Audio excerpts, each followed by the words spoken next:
ನಮಸ್ಕಾರ ವೀಕ್ಷಕರೇ, ಕರ್ನಾಟಕ ಟಿವಿಯ ಪ್ರೈಮ್ ಟೈಮ್ ನ್ಯೂಸ್ಗೆ ಸ್ವಾಗತ. ನಾನು ಯೋಗೇಶ್ ಈಶ್ವರ್. ಬೆಂಗಳೂರಿನಲ್ಲಿ ಬೋಯಿಂಗ್ ಕ್ಯಾಂಪಸ್ ಉದ್ಘಾಟಿಸಿದ ಪ್ರಧಾನಿ ನರೇಂದ್ರ ಮೋದಿ. ನಮೋಗೆ ಸಾಥ್ ನೀಡಿದ ಸಿಎಂ ಸಿದ್ದರಾಮಯ್ಯ. ಮುಸ್ಲಿಂ ಸಮುದಾಯಕ್ಕೆ ಮೀಸಲಾತಿಯನ್ನ ಕೊಟ್ಟವನೇ ನಾನು. ಮುಸಲ್ಮಾನರಿಗಾಗಿ ನನ್ನ ಶರೀರವನ್ನೇ ತ್ಯಾಗ ಮಾಡಿದ್ದೇನೆ ಎಂದ ಎಚ್ ಡಿ ದೇವೇಗೌಡರು. ರಾಮ ಮಂದಿರ ಉದ್ಘಾಟನೆ ದಿನ ರಾಜ್ಯ ಸರ್ಕಾರ ಈ ಕೆಲಸವನ್ನ ಮಾಡ್ಲಿ. ಸಿದ್ದು ಸರ್ಕಾರಕ್ಕೆ ಬಿವೈ ವಿಜಯೇಂದ್ರ ಸವಾಲ್. ರಾಮನನ್ನ ಟೂರಿಂಗ್ ಟಾಕೀಸ್ ಗೊಂಬೆಗೆ ಹೋಲಿಕೆ, ತಮ್ಮ ಹೇಳಿಕೆಯನ್ನ ಸಮರ್ಥಿಸಿಕೊಂಡ ಸಚಿವ ಕೆಎನ್ ರಾಜಣ್ಣ. ನನ್ನ ಎದೆ ಸೀಳಿದ್ರೆ ಶ್ರೀರಾಮ ಸಿದ್ದರಾಮ ಇಬ್ರು ಇದ್ದಾರೆ, ಬಿಜೆಪಿಗರಿಗೆ ಟಾಂಗ್ ಕೊಟ್ಟ ಪ್ರದೀಪ್ ಈಶ್ವರ್. ವೀಕ್ಷಕರೇ, ದೇವನಹಳ್ಳಿ ತಾಲೂಕಿನ ಭೀಮಾರ್ನಹಳ್ಳಿ ಗ್ರಾಮದಲ್ಲಿ ಬೋಯಿಂಗ್ ಇಂಡಿಯಾ ಇಂಜಿನಿಯರಿಂಗ್ ಮತ್ತು ತಂತ್ರಜ್ಞಾನ ಕೇಂದ್ರ ಕ್ಯಾಂಪಸ್ ಅನ್ನು ಪ್ರಧಾನಿ ನರೇಂದ್ರ ಮೋದಿ ಉದ್ಘಾಟಿಸಿದ್ದಾರೆ. ಈ ಕ್ಯಾಂಪಸ್ ಬೋಯಿಂಗ್ ಕಂಪನಿಯ ಅತಿದೊಡ್ಡ ಹೂಡಿಕೆಯಾಗಿದೆ. 43 ಎಕರೆ ಪ್ರದೇಶದಲ್ಲಿ 1600 ಕೋಟಿ ರು ವೆಚ್ಚದಲ್ಲಿ ಕ್ಯಾಂಪಸ್ ನಿರ್ಮಾಣ ಮಾಡಲಾಗಿದೆ. ಈ ವೇಳೆ ಬೋಯಿಂಗ್ ಸುಕನ್ಯಾ ಯೋಜನೆಯನ್ನು ಲೋಕಾರ್ಪಣೆಗೊಳಿಸಿದ್ದು ದೇಶದ ಹೆಣ್ಣು ಮಕ್ಕಳನ್ನ ಏವಿಯೇಷನ್ ಸೆಕ್ಟರ್ನತ್ತ ಆಕರ್ಷಿಸುವ ಮತ್ತು ಮಹಿಳೆಯರಿಗೆ ತರಬೇತಿ ನೀಡಲು ಉತ್ತೇಜಿಸಲಾಗುತ್ತಿದೆ. ಕಾರ್ಯಕ್ರಮದಲ್ಲಿ ರಾಜ್ಯಪಾಲರಾದಂಥ ತಾವರ್ ಚಂದ್ ಗೆಹ್ಲೋಟ್, ಸಿಎಂ ಸಿದ್ದರಾಮಯ್ಯ, ವಿಪಕ್ಷ ನಾಯಕ ಆರ್ ಅಶೋಕ್ ಉಪಸ್ಥಿತರಿದ್ದರು. ಬಿಐಇಟಿಸಿ ಕೇಂದ್ರದಿಂದ ಜಾಗತಿಕ ಏರೋಸ್ಪೇಸ್ ಉದ್ಯಮದ ಪ್ರಗತಿಗೆ ನೆರವು ನೀಡಲಾಗುತ್ತಿದೆ. 3000ಕ್ಕೂ ಹೆಚ್ಚು ಇಂಜಿನಿಯರ್ಗಳನ್ನು ಹೊಂದುವ ಗುರಿಯನ್ನ ಬಿಐಇಟಿಸಿ ಹಾಕಿಕೊಂಡಿದೆ.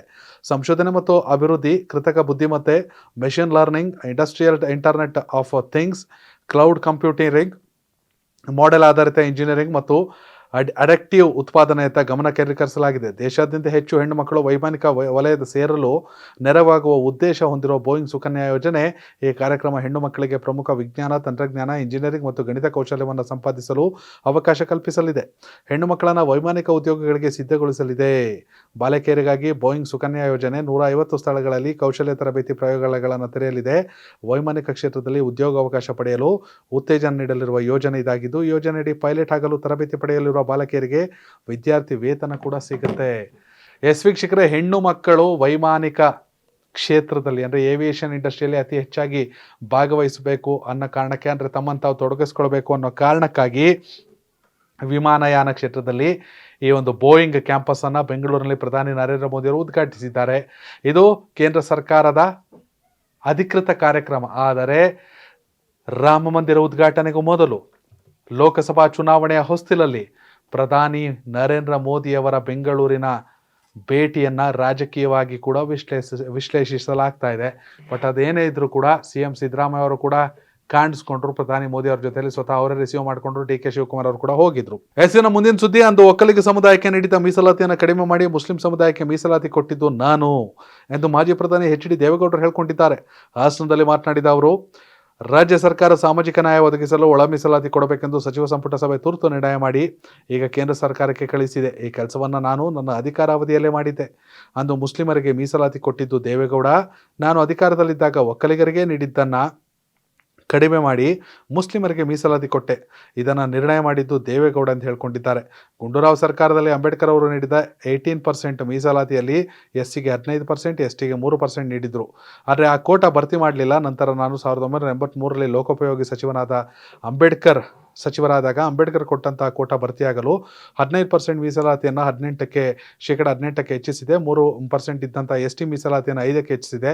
ಅಂಬೇಡ್ಕರ್ ಅವರ ಆಶಯದಂತೆ ಆ ಕೋಟಾ ಗುರಿ ಮುಟ್ಟುವವರೆಗೂ ಕೆಲಸ ಮಾಡಿದ್ದೇನೆ. ಅದು ಕಾಯಂ ಆಗಿರಬೇಕು ಅಂತ ಮಾಡಿದ್ದೆ. ಇದು ಎಲ್ಲ ಇಲಾಖೆಯ ಮೇಲೆ ಪರಿಣಾಮ ಬೀರುತ್ತೆ ಅಂತ ಎಲ್ಲರೂ ಹೇಳಿದರು. ಆದರೂ ನಾನು ಮೀಸಲಾತಿ ಹೆಚ್ಚಿಸಿದ್ದೆ ಅಂತ ಹೇಳೋರೆ. ಮುಸಲ್ಮಾನರು ನಮ್ಮ ಕೈ ಹಿಡಿಯಲ್ಲ ಅಥವಾ ಕೈ ಹಿಡಿಲಿಲ್ಲ ಅಂತ ಇತ್ತೀಚೆಗಷ್ಟೇ ವಿಧಾನಸಭಾ ಚುನಾವಣೆ ಬಳಿಕ ಮಾತುಗಳನ್ನು ಆಡ್ತಿದ್ರು ಎಚ್ ಡಿ ಕುಮಾರಸ್ವಾಮಿ ಅವರು. ಈ ಹಿಂದೆ JDSನ ರಾಜ್ಯಾಧ್ಯಕ್ಷರಾಗಿದ್ದಂಥ CM ಇಬ್ರಾಹಿಂ ಅವರು, ಮುಸ್ಲಿಮ್ರನ್ನೇ ನೀವು ಕೈ ಬಿಟ್ಟು ಮುಸ್ಲಿಂ ವಿರುದ್ಧನೇ ಆರೋಪ ಮಾಡಿದ್ರೆ ನೀವೆಂಗೆ ಗೆದ್ಕ ಬಂದ್ರಿ? ದೇವೇಗೌಡರ ರಿಸಲ್ಟ್ ಬಂದಾಗ ಹೇಳೋರೆ ನಮಗೊಂದಷ್ಟು ಮುಸ್ಲಿಂ ಮತಗಳು ಬಂದಿವೆ ಅಂತ. ಹೀಗಾಗಿ ದೇವೇಗೌಡರು ಮತ್ತು ಜಾತ್ಯತೀತ ಜನತಾದಳ JDS ಪಕ್ಷ ಯಾವತ್ತಿಗೂ ಮುಸ್ಲಿಮರ ಪರ. ನಾವು ಒಕ್ಕಲಿಗ ಸಮುದಾಯಕ್ಕೆ ನೀಡಿದ ಮೀಸಲಾತಿಯನ್ನು ಕಡಿಮೆ ಮಾಡಿ ಮುಸ್ಲಿಂ ಸಮುದಾಯಕ್ಕೆ ಕೊಟ್ಟೆ, ಅದನ್ನು ಕೊಟ್ಟವನು ನಾನು ಅಂತ ದೇವೇಗೌಡರು ಹೇಳ್ಕೊಂಡು ಕ್ಲೈಮ್ ಮಾಡ್ಕೊತವ್ರೆ.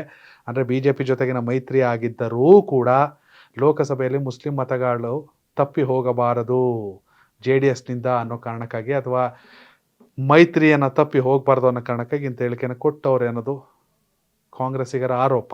ಮುಂದಿನ ಸುದ್ದಿ, ರಾಜ್ಯದಲ್ಲಿ ಗೋಡ್ರಾ ರೀತಿ ಘಟನೆ ನಡೆಸಲು ಸಂಚು ರೂಪಿಸಲಾಗುತ್ತಿದೆ ಎಂಬ ಹೇಳಿಕೆ ಪ್ರಕರಣಕ್ಕೆ ಸಂಬಂಧಿಸಿದಂತೆ ಕಾಂಗ್ರೆಸ್ MLC BK ಹರಿಪ್ರಸಾದ್ ಅವರನ್ನು CCB ಅಧಿಕಾರಿಗಳು ವಿಚಾರಣೆಗೆ ಒಳಪಡಿಸಿದ್ದು, ಈ ನಿಲುವಿನಿಂದ ತಮ್ಮದ ಪಕ್ಷದ ಸರ್ಕಾರದ ವಿರುದ್ಧ ಹರಿಪ್ರಸಾದ್ ಇದೇನು ಕಾಂಗ್ರೆಸ್ ಸರ್ಕಾರವೇ RSS ಸರ್ಕಾರವೇ ಅಂತ ಕಿಡಿಕಾರಿದ್ದಾರೆ. ಕರ್ನಾಟಕದಲ್ಲಿ ಗೋಡ್ರಾ ರೀತಿಯ ಘಟನೆ ಸಂಭವಿಸುವ ಸಾಧ್ಯತೆ ಇದೆ ಎಂದು ಹೇಳಿರುವ ಕಾಂಗ್ರೆಸ್ MLC BK ಹರಿಪ್ರಸಾದ್ ಅವರನ್ನು CCB ಪೊಲೀಸರು ವಿಚಾರಣೆ ನಡೆಸಿದರು. KK ಗೆಸ್ಟ್ ಹೌಸ್ನಲ್ಲಿ ಹರಿಪ್ರಸಾದ್ ವಿಚಾರಣೆ ನಡೆಸಲಾಯಿತು. ಅದಕ್ಕೆ ಇದನ್ನು ಕಾಂಗ್ರೆಸ್ ಸರ್ಕಾರನ RSS ಸರ್ಕಾರನ ಬೇಕಿದ್ರೆ ಬಂಧಿಸಿ ಇನ್ನೂ ವಿಚಾರಣೆಗೆ ಅನುಮತಿ ನೀಡಿರುವ ರಾಜ್ಯದ ಕಾಂಗ್ರೆಸ್ ಸರ್ಕಾರದ ವಿರುದ್ಧ ಹರಿಪ್ರಸಾದ್ ಕಿಡಿಕಾರಿದ್ದಾರೆ. ವಿಚಾರಣೆಗೆ ಒಳಪಡಿಸುವಂತೆ ನಿರ್ದೇಶನ ನೀಡಿರುವ ಸರ್ಕಾರದ ನಡೆಗೆ ಹರಿಪ್ರಸಾದ್ ತೀವ್ರ ಆಕ್ರೋಶ ವ್ಯಕ್ತಪಡಿಸಿದ್ದು, ಇದೇನು ಕಾಂಗ್ರೆಸ್ ಸರ್ಕಾರನ RSS ಸರ್ಕಾರನ ಅಂತ ಕಿಡಿಕಾರವ್ರೆ. ನನಗೆ VVIP ಟ್ರೀಟ್ಮೆಂಟ್ ಬೇಡ, ಬೇಕಿದ್ರೆ ಅರೆಸ್ಟ್ ಮಾಡಿ ಎಂದು ಕಿಡಿಕಾರಿದ್ದಾರೆ.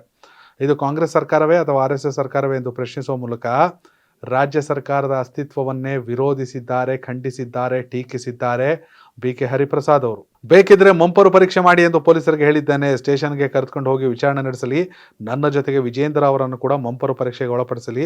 ನನ್ನ ಪರಿಸ್ಥಿತಿಯೇ ಹೀಗಾದರೆ ಕಾಂಗ್ರೆಸ್ ಕಾರ್ಯಕರ್ತರ ಕತೆ ಏನು? ಕಲ್ಲಡ್ಕ ಪ್ರಭಾಕರ್ ಭಟ್ ಹೇಳಿಕೆ ವಿರುದ್ಧ ಸರ್ಕಾರ ಕ್ರಮ ಕೈಗೊಂಡಿಲ್ಲ. BJP ಸಂಸದ ಅನಂತಕುಮಾರ್ ಹೆಗಡೆ ವಿರುದ್ಧ ಯಾವುದೇ ಕ್ರಮ ಆಗಿಲ್ಲ. ನಾನು ಇವರ ಬೆದರಿಕೆಗಳಿಗೆಲ್ಲ ಜಗ್ಗಲ್ಲ. ಅಂದುಕೊಟ್ಟ ಹೇಳಿಕೆಗೆ ನಾನು ಬದ್ಧನಾಗಿದ್ದೇನೆ. ರಾಮ ಮಂದಿರಕ್ಕೆ ಹೋಗುವವರೆಗೆ ಸೂಕ್ತ ರಕ್ಷಣೆ ನೀಡಬೇಕು ಅಂತ ಹರಿಪ್ರಸಾದ್ ಹೇಳೋರೆ. ಒಟ್ಟಿನಲ್ಲಿ ಹರಿಪ್ರಸಾದ್ ಏನು ಮಾಡಿದ್ರು ಅದಕ್ಕೆ ಕಾಂಗ್ರೆಸ್ನಲ್ಲೇ ವಿರೋಧ ಇರುತ್ತೆ ಅನ್ನೋದಕ್ಕೆ ಇದು ಮತ್ತೊಂದು ಉದಾಹರಣೆ. ಹೀಗಾಗಿ ಅವರಿಗೆ ನೋಟಿಸನ್ನು ಕೊಟ್ಟು ಅವರ ವಿಚಾರಣೆಯನ್ನು CCB ಪೊಲೀಸರು ವಿಚಾರಣೆಯನ್ನು ಕೂಡ ಒಳಪಡಿಸಿದರು. ಎಸಿನ ಮುಂದಿನ ಸುದ್ದಿ, ರಾಮನ ಕುರಿತ ಅವಹೇಳನಕಾರಿ ಹೇಳಿಕೆ ವಿಚಾರವಾಗಿ ಸಹಕಾರಿ ಸಚಿವ KN ರಾಜಣ್ಣ ಸ್ಪಷ್ಟನೆ ನೀಡಿದ್ದಾರೆ. ನಾನು ರೈತ, ಹೊಲಕ್ಕೆ ಹೋಗುವಾಗ ಸಗಣಿ ತೆಗೆದುಕೊಂಡು ಹೋಗುತ್ತಿದ್ದೆ. ಸಗಣಿ ಮೂರ್ತಿ ಮಾಡಿ ಗರಿಕೆ ಹುಲ್ಲು ಇಟ್ಟು ಪೂಜೆ ಮಾಡ್ತಿದ್ದೆ. ಹೊಲದಲ್ಲಿ ಸಿಕ್ಕ ಬೆಣಚು ಕಲ್ಲಿಗೂ ಪೂಜೆ ಮಾಡಿದ್ವಿ, ಅದು ನಮ್ಮ ನಂಬಿಕೆ ಎಂದಿದ್ದಾರೆ. ತುಮಕೂರಲ್ಲಿ ಮಾತನಾಡಿದ KN ರಾಜಣ್ಣ, ಬಾಬ್ರಿ ಮಸೀದಿ ಧ್ವಂಸ ಮಾಡಿದಾಗ ನಾನು ಭೇಟಿ ಕೊಟ್ಟಾಗ ನಾನು ಕಂಡ ಚಿತ್ರಣವನ್ನು ಅವತ್ತು ಹೇಳ್ಕೊಂಡಿದ್ದೇನೆ ಅಷ್ಟೇ. ಬೊಂಬೆಯನ್ನ ದೇವರು ಅಂತ ಹೇಳಿದ್ರೆ ಏನು ತಪ್ಪು? ಬೊಂಬೆಯಲ್ಲಿ ದೈವತ್ವ ಇರೋದಿಲ್ವಾ ಎಂದಿದ್ದಾರೆ. ಬೊಂಬೆ ಅನ್ನೋ ಕಾರಣಕ್ಕೆ ತಿರಸ್ಕಾರ ಮನೋಭಾವದಿಂದ ಇವರು ಮಾತನಾಡ್ತಾರಲ್ಲ, ಅದು ಸರಿನಾ? ಟೂರಿಂಗ್ ಟಾಕೀಸ್ ರೀತಿಯೇ ಇತ್ತು ಅವತ್ತು ಅಲ್ಲಿ, ಅದಕ್ಕೆ ಹೇಳಿದ್ದೇನೆ. ನಾನು ಅದನ್ನು ಬಿಟ್ಟು ದೇವರನ್ನೇ ಟೂರಿಂಗ್ ಟಾಕೀಸ್ ಅಂದಿಲ್ಲ ಅಂತ ಹೇಳಿದ್ದಾರೆ. BJP ಅವರು ನನಗೆ ರಾವಣ ಎಂದಿದ್ದಾರೆ. ನನಗೆ ಬೇಜಾರಿಲ್ಲ. ರಾವಣೆಂದು ಅನ್ಸ್ಕೊಳ್ಳಲು ನಾನು ಸಿದ್ಧನಿದ್ದೇನೆ. ಅವನಂಥ ದೈವ ಭಕ್ತ ಯಾರೂ ಇರಲಿಲ್ಲ. ಇವರೆಲ್ಲ ಡೋಂಗಿ ದೈವ ಭಕ್ತರು. ಹಿಂದೆ ಅಣ್ಣಾದೊರೈ ರಾಮಾಯಣಕ್ಕೆ ಬದಲಾಗಿ ರಾವಣನ ನಾಟಕ ಆಡಿದ್ರು. ಈ ನಾಟಕದಲ್ಲಿ ರಾವಣ ಸೀತೆ ಮೇಲೆ ಬಲಾತ್ಕಾರ ಮಾಡೋದಿಲ್ಲ. ಇದು ರಾವಣನ ದೊಡ್ಡ ಗುಣ ಅಲ್ವೇ ಎಂದು ರಾಜಣ್ಣ ಹೇಳಿದ್ದಾರೆ. ನಾನು ರಾಮ ಮತ್ತು ರಾವಣ ಇಬ್ಬರ ಪರ ಇದ್ದೇನೆ. ನನ್ನ ಹೇಳಿಕೆಯನ್ನು ನಾನು ಸಮರ್ಥನೆ ಮಾಡಿಕೊಳ್ತಿದ್ದೇನೆ. ಹೇಳಿಕೆಯಿಂದ ಹಿಂದೆ ಸರಿಯೋ ಪ್ರಶ್ನೆಯೇ ಇಲ್ಲ. ರಾವಣ ಶಿವನ ಪರಮ ಭಕ್ತ. ರಾವಣನಿಗೆ ಶಿವ ಆತ್ಮಲಿಂಗ ಕೊಟ್ಟಿದ್ದರು ಎಂದಿದ್ದಾರೆ. ಕಾಂಗ್ರೆಸ್ನವರು ಹಜ್ ಯಾತ್ರೆಗೆ ದುಡ್ಡು ಕೊಟ್ಟಂತೆ ಯಡಿಯೂರಪ್ಪನವರು ಕಾಶಿಗೆ ಹೋಗೋಕ್ಕೂ ದುಡ್ಡು ಕೊಟ್ಟಿದ್ರು. ಅದನ್ನು ಯಾರು ಬೇಡ ಅನ್ನಲ್ಲ. ಇದರ ಕುರಿತು ಇನ್ನೂ ಹಲವು ಸೂಕ್ಷ್ಮವಾದ ವಿಚಾರಗಳಿವೆ, ಮುಂದಿನ ದಿನಗಳಲ್ಲಿ ಹೇಳ್ತೀನಿ ಅಂತ. ಬಟ್ ನಾನು KN ರಾಜಣ್ಣ ಅವ್ರು ಯಾವ್ದಕ್ಕೂ ತಲೆ ಕೆಡಿಸ್ಕೊಳ್ಳಲ್ಲ. ಅನ್ಸಿದ್ದು ಹೇಳ್ತಿರ್ತಾರೆ. ಏನು ಗೊಂಬೆ ಅಂತ ಟೀಕ್ಸಿದ್ರು, ತಮ್ಮ ಹೇಳಿಕೆನ ತಾವು ಸಮರ್ಥಿಸ್ಕೊಂಡವ್ರೆ. ಅಯ್ಯೋ ಅದರಲ್ಲೇನು ತಪ್ಪಿದೆ? ರಾಮನನ್ನ ಟೂರಿಂಗ್ ಟಾಕೀಸ್ ಬೊಂಬೆಗೆ ಹೋಲಿಕೆ ಹೇಳಿಕೆಯನ್ನು ಸಮರ್ಥಿಸ್ಕೊಂಡಿದ್ದೀನಿ. ನಾನು ಸ್ಪಷ್ಟವಾಗಿ ಅವತ್ತೇನು ನೋಡಿದೆ ಅದನ್ನ ಹೇಳ್ತಾ ಇದ್ದೀನಿ, ಅದರಲ್ಲಿ ತಪ್ಪೇನು ಅಂತ ಹೇಳಿದ್ದಾರೆ. ಎಸ್ಸಿನ ಮುಂದಿನ ಸುದ್ದಿ, ಶ್ರೀರಾಮನ ಬಗ್ಗೆ ಕಾಂಗ್ರೆಸ್ಗೆ ಭಕ್ತಿ ಇದ್ದರೆ ಜನವರಿ 22ರಂದು ರಾಜ್ಯಾದ್ಯಂತ ಸರ್ಕಾರ ರಜೆ ಘೋಷಣೆ ಮಾಡಲಿ ಎಂದು BJP ರಾಜ್ಯಾಧ್ಯಕ್ಷ BY ವಿಜಯೇಂದ್ರ ಸವಾಲು ಹಾಕಿದ್ದಾರೆ. ಅರಮನೆ ಮೈದಾನದಲ್ಲಿ ಶುಕ್ರವಾರ ನಡೆದ ST ಸಮಾವೇಶದಲ್ಲಿ ಮಾತನಾಡಿದ ಅವರು, ಹಿಂದೂಗಳ ಬಗ್ಗೆ ಕಾಳಜಿ ಇದ್ದರೆ ಹಾಗೂ ರಾಮನ ಬಗ್ಗೆ ಭಕ್ತಿ ಇದ್ದರೆ ರಾಜ್ಯ ಸರ್ಕಾರ ರಜೆ ಘೋಷಣೆ ಮಾಡಲಿ ಎಂದರು. ಜನವರಿ 22ರಂದು ಅಯೋಧ್ಯೆಯಲ್ಲಿ ಶ್ರೀರಾಮ ಮಂದಿರದಲ್ಲಿ ಪ್ರಾಣ ಪ್ರತಿಷ್ಠೆ ಕಾರ್ಯಕ್ರಮ ನಡೆಯಲಿದೆ. ದೇಶದ ಹಿಂದೂಗಳು ಆ ದಿನವನ್ನು ಕಾತುರದಿಂದ ಕಾಯ್ತಿದ್ದಾರೆ. ಆದರೆ ಕಾಂಗ್ರೆಸ್ನವರಿಗೆ ಶ್ರೀರಾಮನ ಬಗ್ಗೆ ಹಗುರವಾಗಿ ಮಾತನಾಡ್ತಿದ್ದಾರೆ ಎಂದು ಆರೋಪಿಸಿದರು. ಶ್ರೀರಾಮಚಂದ್ರನ ಅಸ್ತಿತ್ವವನ್ನು ಕಾಂಗ್ರೆಸ್ ಪ್ರಶ್ನೆ ಮಾಡ್ತಿದೆ. ಶ್ರೀರಾಮನನ್ನ ಪ್ರಪಂಚ ಭಕ್ತಿಪೂರ್ವಕವಾಗಿ ಕಾಣ್ತಿದೆ. ವಾಲ್ಮೀಕಿ ಮಹರ್ಷಿ ಬರೆದ ರಾಮಾಯಣ ಕಾರಣ ಎಂದು ನೆನಪು ಮಾಡಿಕೊಳ್ಬೇಕು. ಇಂಥ ಸಂದರ್ಭದಲ್ಲಿ ರಾಮ ಭಕ್ತರಿಗೆ ಅವಮಾನ ಮಾಡುವುದನ್ನು ಕಾಂಗ್ರೆಸ್ ಬಿಟ್ಟು ಬಿಡಿ ಎಂದು ಒತ್ತಾಯಿಸಿದ್ದಾರೆ. ಜನವರಿ 22ರಂದು ಕೇಂದ್ರ ಸರ್ಕಾರ ಅರ್ಧ ದಿನ ರಜೆ ಘೋಷಣೆ ಮಾಡಿದೆ. ಈ ನಿಟ್ಟಿನಲ್ಲಿ ಹಿಂದೂಗಳ ಬಗ್ಗೆ ಕಾಳಜಿ, ರಾಮನ ಬಗ್ಗೆ ಭಕ್ತಿ ಇದ್ದರೆ ರಾಜ್ಯ ಸರ್ಕಾರ ರಜೆ ಘೋಷಣೆ ಮಾಡಲಿ ಎಂದು ಆಗ್ರಹಿಸಿದರು. ಇದೇ ಸಂದರ್ಭದಲ್ಲಿ ವಾಲ್ಮೀಕಿ ಸಮಾಜ ಹಾಗೂ BJP ನಡುವೆ ಅವಿನಾಭಾವ ಸಂಬಂಧ ಇದೆ. BJP ಆಡಳಿತದಲ್ಲಿ ಬರುವ ಸಂದರ್ಭದಲ್ಲಿ ವಾಲ್ಮೀಕಿ ಸಮಾಜದ ಪಾತ್ರ ದೊಡ್ಡ ಮಟ್ಟದಲ್ಲಿದೆ. ರಾಜ್ಯದಲ್ಲಿ ಅಭಿವೃದ್ಧಿ ಕೆಲಸಗಳಿಗೆ ವಾಲ್ಮೀಕಿ ಸಮಾಜದ ಶಾಸಕರ ತ್ಯಾಗ ಇದೆ ಅಂತೆಲ್ಲ ಹೇಳಿದ್ರು. ಸರ್ಕಾರಿ ನೌಕರಿಗೆ ರಜಾ ಕೊಟ್ರೇನೋ ರಜಾ ಬಿಟ್ರೇನೋ ತಿಂಗಳು ಕೊನೆಗೆ ಅವ್ರಿಗೆ ಬರೋ ಸಂಬಳ ಬಂದೇ ಬರ್ತದೆ. ರಾಜ್ಯ ಸರ್ಕಾರ ನೌಕರರಿಗೆ ರಜೆಯನ್ನು ಕೊಟ್ಬಿಟ್ಟು ಸಿದ್ದರಾಮಯ್ಯ ಸರ್ಕಾರ ನಾವು ರಾಮ ಭಕ್ತರು ಅಂತ ಘೋಷಿಸ್ಕೊಳ್ಳೋದು, ತೋರಿಸ್ಕೊಳ್ಳೋ ಅವಶ್ಯಕತೆ ಇಲ್ಲ. ಹೊಟ್ಟೆ ಹಸ್ಕೊಂಡಿರ್ತಾರಲ್ಲ, ದಿನ ಕೂಲಿ ಮಾಡ್ಕೊಂಡು, ಅವ್ರುಗಳಿಗೆ ಏನಾದರೂ ಹೆಚ್ಚಿನ ಹಣ ಗಿಣನ ಕೊಟ್ಟರು, ಒಂದು ದಿನದ ಕೂಲಿ ಆ ಥರ ಏನಾದ್ರು ಮಾಡ್ರು ಒಳ್ಳೆಯದು. ಸರ್ಕಾರಿ ನೌಕರಿಗೆ ರಜೆ ಕೊಟ್ಟರೆ ಏನು ಮಾಡ್ತಾರೆ? ವೀಕೆಂಡು ಅಥವಾ ಮತ್ತೊಂದು ಅನ್ಕೊಂಡು ಸುತ್ತಾಡಕ್ಕೆ ಹೋಗ್ತಾರೆ. 22ನೇ ತಾರೀಕು ಸೋಮವಾರ, ಶುಕ್ರವಾರ ಆಫೀಸ್ಗೆ ಹೋಗಿ ಬರ್ತಾರೆ, ಶನಿವಾರ ಹಾಫ್ ಡೇ, ಭಾನುವಾರ ರಜಾ, ಸೋಮವಾರ ರಜಾ ತಗೋತ್ತಾಗ ಶುಕ್ರವಾರ ಸಂಜೆಗೆ ಕಾರೋ ಬಸ್ಸು ಹತ್ಕೊಂಡು ಊರುಗಳಿಗೆ ಹೋಗ್ತಾರೆ. ರಜೆ ಕೊಟ್ಟಿದ ತಕ್ಷಣ ಎಲ್ಲ ಅಯೋಧ್ಯೆಗೆ ಹೋಗ್ಬಿಡ್ತಾರೆ ರಾಮ ಅನ್ಕೊಂಡು. ಹೀಗಾಗಿ ಕೇಂದ್ರ ಸರ್ಕಾರಕ್ಕೆ ಬಿಲ್ಡಪ್ಪು. ಅರ್ಧ ದಿನ ಕೇಂದ್ರ ಸರ್ಕಾರ ನೌಕರಿಗೆ ರಜೆ ಕೊಟ್ಟವ್ರೆ. ಅದರಿಂದ ಆಗಬೇಕಾಗಿದ್ದು ಏನು ಅಂತ ಗೊತ್ತಿಲ್ಲ.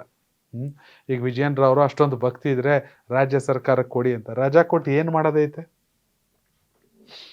ಹಿಂಗೆ ಇದೆಲ್ಲ ರಾಜಕೀಯ. ಎಸ್, ನಾವು ಹಿಂದೂಗಳೇ, ನಾನು ಶ್ರೀರಾಮ ಭಕ್ತನೇ, ನನ್ನ ಎದೆ ಸಿಳಿದರೆ ಶ್ರೀರಾಮ ಹಾಗೂ ಸಿದ್ದರಾಮ ಇಬ್ಬರೂ ಇದ್ದಾರೆ ಅನ್ನೋ ಮೂಲಕ ತಾವು ರಾಮ ಮಂದಿರದ ವಿರೋಧಿಗಳಲ್ಲ ಎಂದು ಕಾಂಗ್ರೆಸ್ ಶಾಸಕ ಪ್ರದೀಪ್ ಈಶ್ವರ್ ತಿಳಿಸಿದ್ದಾರೆ.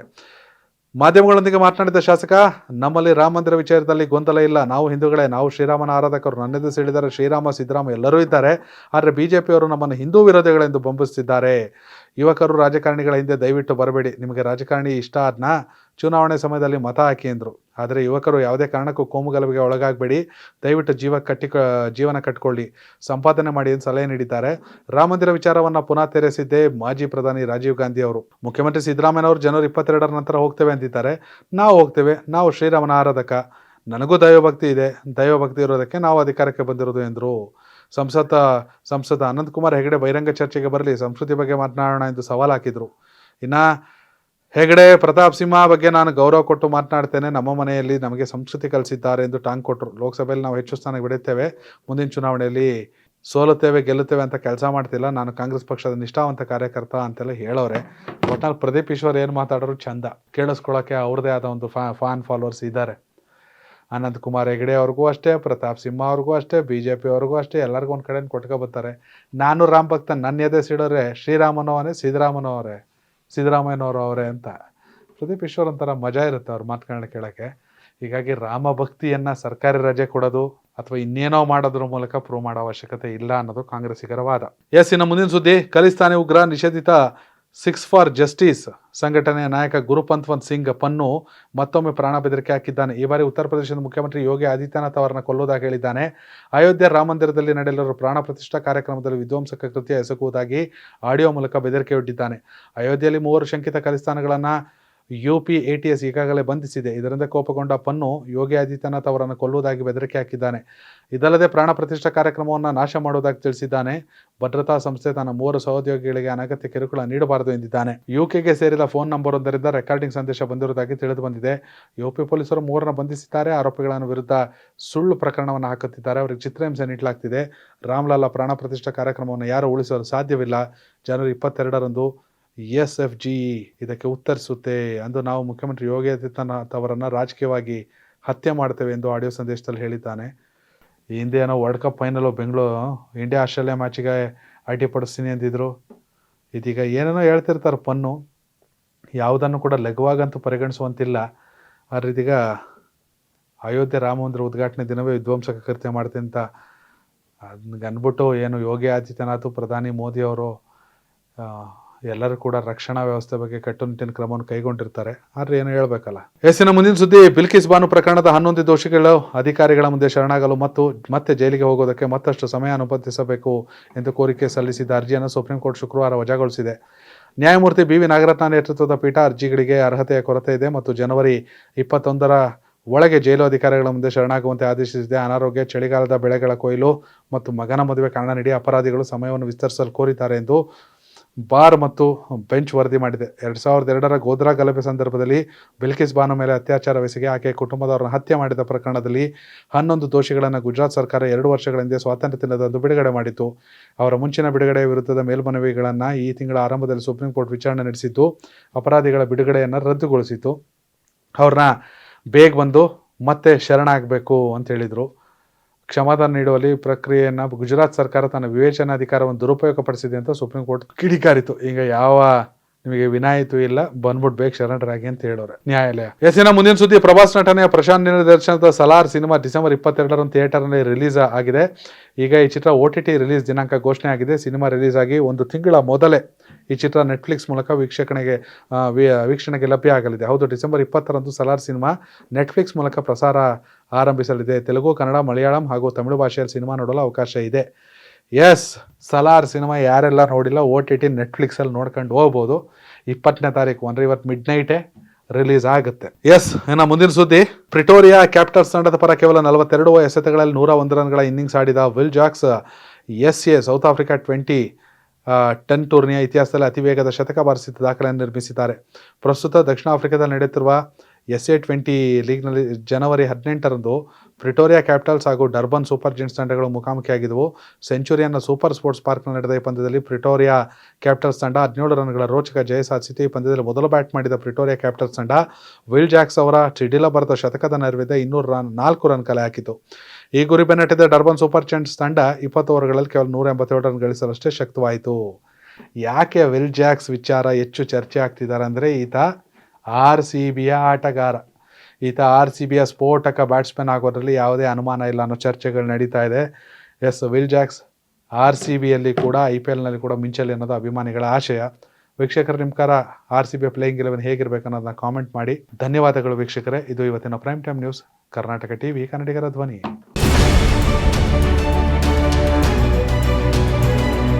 1984ರಲ್ಲಿ BE ಮುಗಿಸಿದಂತ ವ್ಯಕ್ತಿ ಫ್ಯಾಮಿಲಿ ಒಂದು ಬಿಸ್ನೆಸ್ ನ ಶುರು ಮಾಡ್ಕೊಂಡು ಹೋಗ್ತಾರೆ, ಅದನ್ನ ಬೆಳೆಸ್ಕೊಂಡು ಹೋಗ್ತಾರೆ. ಕರಾವಳಿ ಭಾಗದಲ್ಲಿ ದೊಡ್ಡದಾದಂತ ಸನ್ ರೈಸ್ ಆಗತ್ತೆ. ಯಶಸ್ವಿ ಉದ್ಯಮಿಯಾಗಿ ಅಷ್ಟೇ ಅಲ್ಲ, ಗೋವುಗಳ ಬಾಂಧವ್ಯ, ಪ್ರೀತಿ, ಆ ಮಾತುಕತೆ, ನಾವು ಅದನ್ನ ಪ್ರೀತಿಸೋಕ್ ಶುರುವಾದಾಗ ಆ ಕಣ್ಣೀರಿದೆಯಲ್ಲ ಅದು ಹೇಳುತ್ತೆ.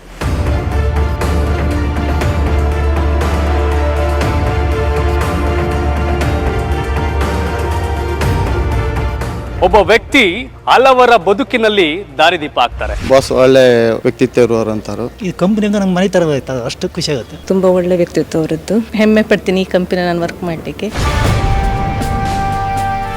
ಬೇರೆಯವ್ರನ್ನು ಬೆಳೆಸುವಂತ ವ್ಯಕ್ತಿತ್ವ ಇದೆಯಲ್ಲ, ಅದು ಬಹಳ ಮಹತ್ವ. ಅವರು ದಾರಿದೀಪವಾಗಿ ಬದಲಾಗ್ತಾರೆ. ಸೊ ಈ ಸನ್ ರೈಸ್ ದೊಡ್ಡ ಮಟ್ಟಕ್ಕೆ ಬೆಳಕಾಗತ್ತೆ.